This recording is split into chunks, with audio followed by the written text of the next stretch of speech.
એસસીના ચુકાદામાં contempt ના થાય તે માટે નાણાં વિભાગે વિભાગોની જવાબદારી નિશ્ચિત કરી. ચુકાદો સ્વીકારવાના કિસ્સામાં ચેનલ ઓફ સબમિશન માટે સમય મર્યાદા ઠરાવવામાં આવી. નાણાં વિભાગે એક નવો પરિપત્ર બહાર પાડ્યો છે. અપીલમાં જવા માટે સમય મર્યાદા નિયત નક્કી કરવામાં આવી છે. નમસ્કાર મિત્રો, સ્વાગત છે તમારું અમારી યુટ્યુબ ચેનલમાં. મિત્રો, હાઈકોર્ટ દ્વારા સર્વિસ મેટરોમાં કર્મચારીઓ કે કર્મચારી એસોસિએશનોની તરફેણમાં આવતા ચુકાદાઓનું જે તે સરકારી વિભાગ કે તંત્ર મારફત સમય મર્યાદામાં પાલન ના થતાં કોર્ટના કન્ટેમ્પ્ટની પરિસ્થિતિ થાય છે. આ સ્થિતિ નિવારવા રાજ્યના નાણાં વિભાગે વિવિધ તંત્રો માટે કાર્યવાહીની ચોક્કસ સમય મર્યાદા નક્કી કરતો નવો પરિપત્ર તારીખ 20/3/2026ના રોજ બહાર પાડ્યો છે અને તારીખ 3/3/2026નો પરિપત્ર રદ કરવામાં આવ્યો છે, જેની નોંધ લેવા વિનંતી કરવામાં આવી છે.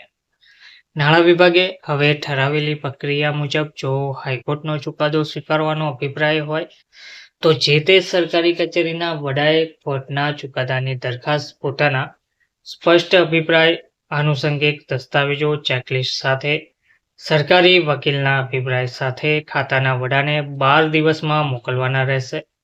ખાતાના વડાએ આ સંદર્ભે પોતાનો અભિપ્રાય મળેલી દરખાસ્ત સાથે વહીવટી વિભાગને 10 દિવસમાં મોકલવાનો રહેશે. ત્યારબાદ વહીવટી વિભાગ ચકાસણી બાદ નાણાં વિભાગે 15 દિવસમાં દરખાસ્તનો નિકાલ કરવાનો રહેશે. આમ 45 દિવસમાં સમગ્ર કાર્યવાહી પૂર્ણ કરવાની રહેશે તેવું જણાવવામાં આવી રહ્યું છે.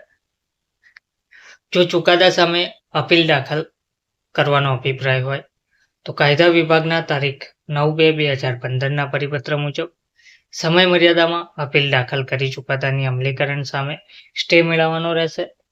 આમાં કલેક્ટર કે સંબંધિત અધિકારી જેમને ચુકાદો ચેલેન્જ કરવાનો છે તેણે સંબંધિત વિભાગમાં સિવિલ અપીલ હોય તો 7 દિવસમાં, એલપી હોય તો 14 દિવસમાં અને એસએલપી હોય તો 30 દિવસમાં દરખાસ્ત મોકલવાની રહેશે. લીગલ વિભાગ તેની પાસે આવેલી દરખાસ્ત સિવિલ અપીલ હોય તો 7 દિવસમાં, એલપીએ હોય તો 7 દિવસમાં અને એસએલપી હોય તો 30 દિવસમાં નાણાં વિભાગને રજૂ કરશે. ત્યારબાદ છેવટે કલેક્ટર અથવા સંબંધિત અધિકારી સિવિલ અપીલ હોય તો 9 દિવસમાં, એલપીએ હોય તો 18 દિવસમાં અને એસએલપી હોય તો 32 દિવસમાં કોર્ટની કાર્યવાહી કરશે. નાણાં વિભાગે એવું પણ જણાવાયું છે કે જો ચુકાદાનો અમલ કોઈ કારણસર સમયસર ના થઈ શકે તેમ હોય તો કોર્ટ પાસેથી વધારાનો સમય મેળવવા સંબંધિતોએ સમયસર કાર્યવાહી કરવાની રહેશે. સર્વિસ મેટરોમાં અન્ય કેસોના ચુકાદાનો આધાર લઈ જજમેન્ટ આપવામાં આવે ત્યારે આધાર લીધેલા કેસ અને આપેલા ચુકાદામાં સમાનતા છે કે કેમ તેની તુલનાત્મક વિગતો સાથે ચકાસણી કરીને જે તે વિભાગે પોતાનો અભિપ્રાય નાણાં વિભાગને આપવાનો રહેશે. આ ફાઇલ લિંક કરીને મોકલવાની રહેશે. તો ટૂંકમાં ચુકાદો સ્વીકારવાના કિસ્સામાં ચેનલ ઓફ સબમિશન માટે સમય મર્યાદા ઠરાવવામાં આવી છે.